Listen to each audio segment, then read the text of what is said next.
Hello all, ഞാൻ ഇന്ന് വന്നിരിക്കുന്നത് ഗോബി മഞ്ചൂരിയൻ്റെ റെസിപ്പി ആയിട്ടാണ്. അപ്പോൾ ഇതുവരെയും വീട്ടിലുണ്ടാക്കി നോക്കാത്തവരും വേറെ ഒരു റെസിപ്പി ട്രൈ ചെയ്യണമെന്ന് ആഗ്രഹമുള്ളവരും ഒന്ന് ഉണ്ടാക്കി നോക്കണേ. അപ്പോൾ അതിന് വേണ്ടുന്ന ഇൻഗ്രീഡിയൻസ് എന്തൊക്കെയാണെന്ന് പറഞ്ഞുതരാം. ഞാൻ എടുത്തേക്കുന്ന ഒരു മീഡിയം സൈസ് കോളിഫ്ലവറാണ്. ബൈറ്റ് സൈസ് പീസസ് ആയിട്ടാണ് കട്ട് ചെയ്യേണ്ടത്. 2 മീഡിയം സൈസ് ഉള്ളി ചെറുതായിട്ടരിഞ്ഞത്, 1/2 ടേബിൾ സ്പൂൺ ഇഞ്ചി ചെറുതായിട്ടരിഞ്ഞത്, അത്ര തന്നെ 1/2 ടേബിൾ സ്പൂൺ വെളുത്തുള്ളിയും അതേപോലെ ചെറുതായിട്ടരിഞ്ഞത്, പച്ചമുളക് ഞാൻ എടുത്തേക്കുന്ന ഒരു വലുതാണ്, ഒരെണ്ണേ എടുത്തിട്ടുള്ളൂ, ഇങ്ങനെ സ്ലൈസ് ചെയ്തതാണ്.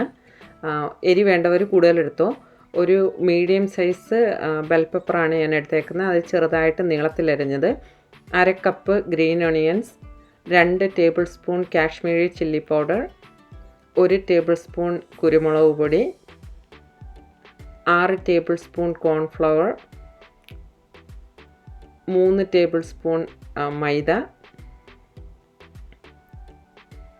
2 ടേബിൾ സ്പൂൺ ചില്ലി സോസ്, എരിവ് വേണ്ടവർ കൂടുതലെടുത്തോ, 3 ടേബിൾ സ്പൂൺ കെച്ചപ്പ്. സോസ് ഞാൻ കുറച്ചേ എടുത്തിട്ടുള്ളൂ, എന്ന് വെച്ചാൽ ഞാനൊരു കൈൻഡ് ഓഫ് ഡ്രൈ ഇതാണ് ഉണ്ടാക്കുന്നത്, അതുകൊണ്ട് സോസ് കൂടുതൽ വേണ്ടവർ ഇച്ചിരി കൂടെ എടുത്തോ കേട്ടോ. 1 ടേബിൾ സ്പൂൺ സോയ സോസ്, ആവശ്യത്തിന് ഉപ്പ്, ഇത് ഫ്രൈ ചെയ്യാനുള്ള ആവശ്യത്തിനുള്ള എണ്ണ. അപ്പോൾ ഇത് കോളിഫ്ലവർ ഞാൻ ചെറിയ ചൂടുവെള്ളത്തിൽ ഉപ്പും മഞ്ഞൾപ്പൊടിയും കൂടി ഇട്ട് കുറച്ച് നേരം വെച്ചിരുന്നിട്ട് എന്നിട്ട് കഴുകിയെടുത്തതാണ് കേട്ടോ. എന്നിട്ട് ഇതിനകത്തേക്ക് 1 ടേബിൾ സ്പൂൺ കാശ്മീരി ചില്ലി പൗഡറും കുരുമുളക് പൊടിയും ആവശ്യത്തിന് ഉപ്പും കൂടി ഇട്ടിട്ട് നല്ലപോലെ ഒന്ന് മിക്സ് ചെയ്യണം.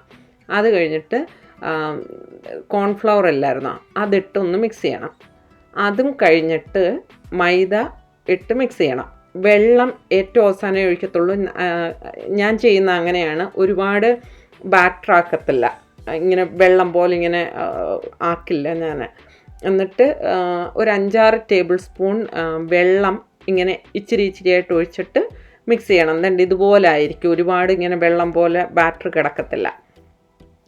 എന്നിട്ട് ഒരു പാൻ അടുപ്പത്ത് വെച്ചിട്ട് നമുക്ക് ഇത് ഡീപ്പ് ഫ്രൈ ചെയ്യാനുള്ള, ഡീപ്പ് ഫ്രൈ അല്ല ഷാലോ ഫ്രൈ ആക്ച്വലി ചെയ്യാനുള്ള ആവശ്യത്തിന് എണ്ണ ഒഴിച്ച് മീഡിയം ഹീറ്റിൽ വെച്ച് ചൂടാക്കണം. അതിനകത്തേക്ക് ഈ കോളിഫ്ലവർ ഓരോ പീസസ് ആയിട്ട് ഇട്ട് കൊടുത്ത് ഫ്രൈ ചെയ്യുക. അപ്പോൾ ഒരു 3-4 മിനിറ്റ് ഓരോ സൈഡും ഫ്രൈ ചെയ്തെടുക്കണം. നല്ല ക്രിസ്പി ആവുന്ന വരെയാണ് ഫ്രൈ ചെയ്യേണ്ടത് കേട്ടോ. അപ്പം പകുതി 3-4 മിനിറ്റ് ആകുമ്പോഴത്തേന് തിരിച്ചിടണം. എന്നിട്ട് വീണ്ടും ഒരു 3-4 മിനിറ്റ് ആകുമ്പോഴത്തേന് കോരിയെടുക്കാറാവും. ക്രിസ്പി ആയിരിക്കണം, അതാണ്, അങ്ങനെയാണ് ചെയ്യേണ്ടത്. അപ്പം എല്ലാ കോളിഫ്ലവറും നമുക്ക് അതുപോലെ തന്നെ വറുത്തെടുക്കണം. അപ്പം ഇതുവരെ ഉണ്ടാക്കി നോക്കാത്തവരൊക്കെ ഒന്ന് ഉണ്ടാക്കി നോക്കിയിട്ട് അഭിപ്രായം പറയണേ.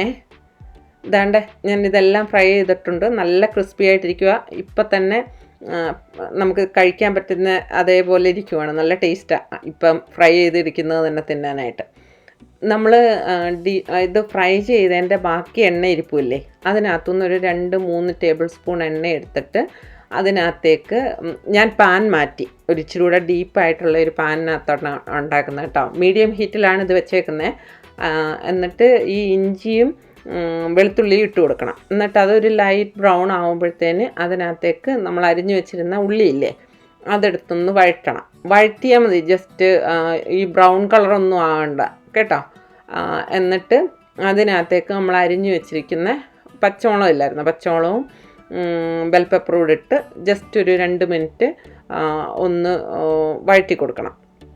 ഒരുപാട് അങ്ങ് കുക്ക് ചെയ്യരുത്, കാര്യം അതിലിങ്ങനെ കടിക്കണം, ഒരുപാട് ഇങ്ങനെ കുക്ക്ഡ് ആവല്ലേ. എന്നിട്ട് അതിനകത്തേക്ക് നമ്മൾ എടുത്ത് വെച്ചിരിക്കുന്ന സോസ് എല്ലാം ഒഴിച്ച് കൊടുത്തിട്ട് ഒന്ന് ഇളക്കിയിട്ട് നേരത്തെ ഉപയോഗിച്ചതിൻ്റെ ബാക്കി കാശ്മീരി ചില്ലി പൗഡറല്ലേ, അതുകൂടെ ഒന്ന് ഇട്ട് കൊടുക്കണം. കളറ് കിട്ടാൻ വേണ്ടി ഞാൻ കളറൊന്നും ഉപയോഗിക്കത്തില്ല, കളറ് കിട്ടാൻ ഇച്ചിരി എരിയും ഉള്ള ഇതിന് വേണ്ടിയാണ് ഞാൻ ഇട്ട് കൊടുക്കുന്നത്. അത് കഴിഞ്ഞിട്ട് ആ സോസെല്ലാം ഒന്ന് ഇളക്കി കൊടുത്ത് ഒന്ന് ചൂടാകുമ്പോഴത്തേന് കോളിഫ്ലവർ കൂടെ ഇട്ട് ഇളക്കി ഗ്രീൻ ഓണിയൻസ് കൂടെ ഇട്ട് തീ ഓഫ് ചെയ്യണം. ഇത്രയേ ഉള്ളൂ, അധികം നേരത്തെ പണിയൊന്നുമില്ല. പിന്നെ ഞാൻ വിനീഗർ ഒഴിക്കുന്നില്ല, കാര്യം എൻ്റെ ചില്ലി സോസിനകത്ത് വിനീഗർ ഉണ്ടായിരുന്നു. വിനീഗർ അഥവാ ചില്ലി സോസിനകത്ത് ഇൻഗ്രീഡിയൻസിനകത്ത് നോക്കിക്കോണേ, ഇല്ലയെന്നുണ്ടെങ്കിൽ ഒരു 1/2 ടേബിൾ സ്പൂൺ വിനീഗർ ഒഴിച്ചാൽ കൊള്ളാം, അന്നേരം ഒരു പുളിയും കൂടെ കിട്ടും. അപ്പോൾ എല്ലാവരും ഉണ്ടാക്കി നോക്കണേ, എങ്ങനെ ഉണ്ടെന്ന് പറയണം കേട്ടോ.